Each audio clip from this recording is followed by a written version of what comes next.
So I've been reviewing Hollyland products for a very long time now, primarily in the audio space. I'm even using their microphone right now. However, they've just released their brand new product in the video space. And when I talk about video, this is their latest 4K PTZ video camera with AI tracking. Meet the Astra P1. Let's get into it.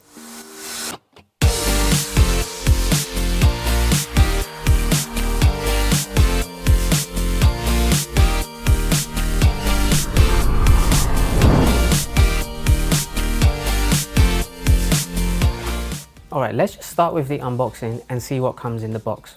So there's a lot of accessories that come with this. Mounting wise, you also have a ceiling mount, which is very convenient if you want to place this in a permanent location. You have an accessories box. It has plenty of things in there, including the remote control, so you can control everything remotely from a distance. You have a USB 3.0 cable to connect it to your laptop or your computer. You've got various different plugs. No matter what region you're in, it will be able to connect via the DC power. You have another wall mount, and it comes with all of its screws and brackets and wall plugs that you can use to connect it to the wall. And then inside you have the camera itself. So let's take a closer look at the design. Now, just going to quickly run through the design and key specs. This uses a 1/1.8 inch sensor, which means it's better light intake. So even in darker venues, you're getting clean, sharp 4K footage, which is perfect for stages, halls, or any tricky lighting setup. But one thing I really like about this is that this has 30 times optical zoom. And this is where it gets crazy, because this is not digital, this is actual optical zoom. So you can go from a full wide shot to a tight close-up instantly without losing quality. And it does have 16 times digital zoom if you also want to add that extra focal length. And the movement on this is super smooth thanks to its precise preset controls. And in terms of the AI auto tracking, this camera literally just follows you anywhere you move. There's no operator that's needed. It uses AI tracking to detect your body and movement, so whether you're presenting, teaching, or performing, it keeps you perfectly framed. You can even set zones like a podium, stage, or just your desk in a boardroom, and it intelligently switches between them. And this ranges from f1.6 to around f5.2, so even if there is lighting changes, it doesn't matter. This will automatically adjust the exposure based on your face, so you stay properly lit at all times. Now, there's plenty of connectivity ports on the back of the device, and to get up and running, it's very quick and easy. You just need to put in the DC power cable, and then you also have to connect the Ethernet cable so it can show up on your software, whether you're using the web UI to connect over a network, or if you just want to connect directly via USB. And I'm doing that to connect directly into my OBS studio.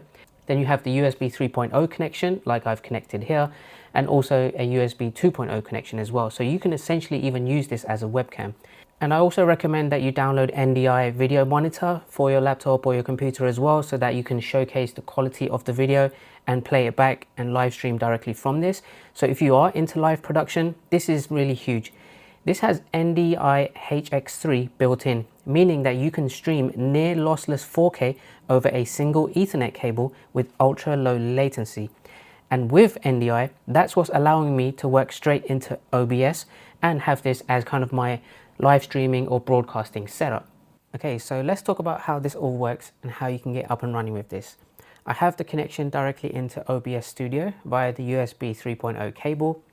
I have downloaded NDI tools and video monitor, and it shows up as NDI source in OBS Studio rather than as a standalone webcam, which you can actually use as a video source in OBS if you want to. But to get the best quality, to get that 4K resolution, I definitely recommend using NDI with OBS. And as you can see, the video quality is very clear. But what I really wanted to showcase is real life scenarios. This is going to be very convenient if you want to use it for meetings. Let's say, for example, in a boardroom setting, then you can also do that. If you want to have it in a ballroom, for example, you want to record some performances, it's great for that. If you want to have it in a place of worship, someone is giving a sermon on stage, you can use it for that. If you're a teacher, you're teaching a lot of students in a lecture theatre, for example, you can actually broadcast that as well and have people join remotely, which is also a convenient real use case for it. Or even if you're just hosting a wedding or a party in a hall, then you can also set this up for that and let people join remotely and have a look at all of the events that are happening inside that hall.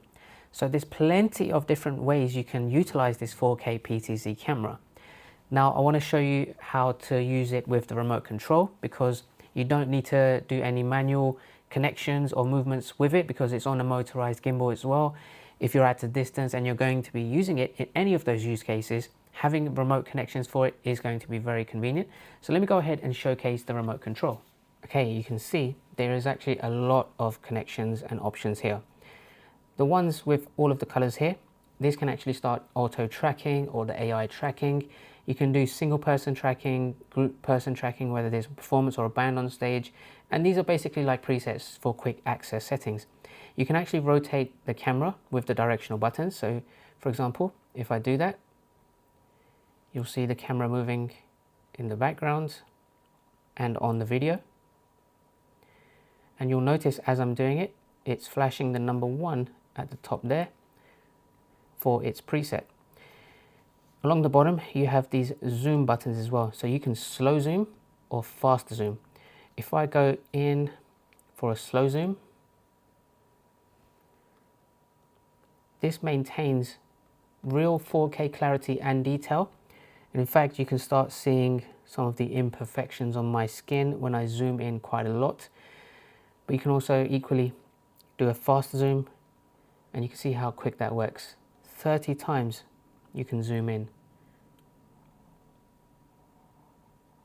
You see how quick that focus is as well. I don't like the look of my face that close up, so I'm going to zoom all the way back out. Then you have some options along the bottom here for the focus, just to adjust it if you want to. Now another thing is the on-screen display via the menu settings. So if you press the menu button here, you'll notice on my video there's some options that are now appearing right there. So you can see exposure, color, image, PTZ, and setup, and lots of different config options that you can directly access on here without going into the web UI. So if you don't want to log in, or you just don't have it open, you can access a lot of those settings directly from this menu. So for example, if I go into exposure, you can see the mode is set to bright. I can adjust the brightness from here as well. Currently it's set to 9. So I'm pressing right, and I can go a little bit brighter if I wanted to, and then I hit menu to go back to the previous one. And it's pretty much the same for the other options as well. And if you ever want to restore back to the default settings, you can very quickly do it from here. So accessing the OSD for the quick menu settings is actually quick and convenient to do via the remote control. I want to also now switch over and showcase how you can control the camera using the web UI. This is where you would need the Ethernet connection available and connected to the router. Once you do that, it's pretty simple. You go to the web UI URL of your router. It's most likely 192.168.1.100. The default username and password is admin and admin. Once you've done that, you're in and you can see the live preview. So plenty of options on the left hand side here. Just on the live preview here, this is where you have the PTZ control. So you can use the joystick just to move the camera around a little bit, up and down, like so. You can also control the zoom directly from here. As you can see, it's fairly smooth. Then you have some preset options that you can add from here directly, and then this will also link with the remote control once you do start utilizing those buttons. I've got tracking turned off. I will come back to this and just showcase how the tracking works, and it works very well because you have the options to frame the person either via full body, waist, or a close-up track.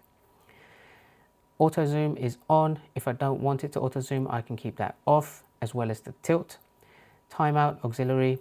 And if you go into image settings, if you want to adjust maybe all of the different settings around the color, the brightness, the exposure, those kind of things, then you can also do that manually from here. Won't spend too much detail. You may have seen this many times before. If you want to flip the video horizontally or vertically, you can do that. You can even switch to black and white mode. If I do that, for example, you can see. And then when you go into video audio settings, this is where you can make adjustments for how you want, let's say for example, the output, the resolution, the encoding all of those kind of more video technical settings, and you have to apply them every time you update each section here. So you can see the apply buttons. Then you've got information about the network and the system. So it's actually pretty straightforward. I'm going to start the AI auto tracking directly from that web UI, and I have selected from waist up. So now that's on, if you see me walking around, it's going to keep me in frame from the waist up. But not just that, it also keeps track of the exposure, the lighting. So if I move further back into darker areas, it will brighten it up so you can still see me clearly, but it does auto zoom as well to try and keep that section visible rather than the entire full body. So the further back I move, you can see it will continue to zoom in to make sure that it does at least have me from waist up. What I'm going to do is switch over the AI tracking so that it keeps tracking me via the close-up option rather than waist up. So you see how I went from a darker corner of my room, now moving a little bit back into a more brighter area, and how it's adjusted the exposure. Look how bright this is getting. The room is not getting brighter, it's all controlled from the camera. And as I move back, it will try to focus in again by zooming into me. You can see no matter which direction I'm moving in, it's keeping track. And this is going to be great if I'm, for example, hosting an event on the stage and I'm one of the speakers. I have this set up so people can look at me online. This is just great because now I don't need to worry about having a specific camera crew, a film crew to do things for me. I can just set up the Astra P1 and everything works. That is an amazing thing that they've accomplished with this 4K PTZ camera, and I'm just super happy with the way it works. Very quick and easy to set up. You don't even need to be very technical to be able to do these kind of things. So overall, that is a big win for Hollyland entering the video space. So that's it. That's the Astra P1. I'm really happy. I've dropped a link down in the description below. Check it out. Hollyland make amazing products, very high quality, and this is no exception. And I'm really excited to see how this performs as they enter the new video sector. Really convenient with the remote control. I can just use this as I want. In fact, I may try to use this as a webcam for my online meetings and get feedback from my colleagues to showcase how great of a quality my webcam actually is. They will not understand I'm using such a powerful camera like the Hollyland Astra P1. But more than that, it's great for an entire film production crew. You can use this in various different use case scenarios like I've mentioned earlier. Check it out. Let me know what you guys think. As always, any questions, drop them down below, and I will see you all next time.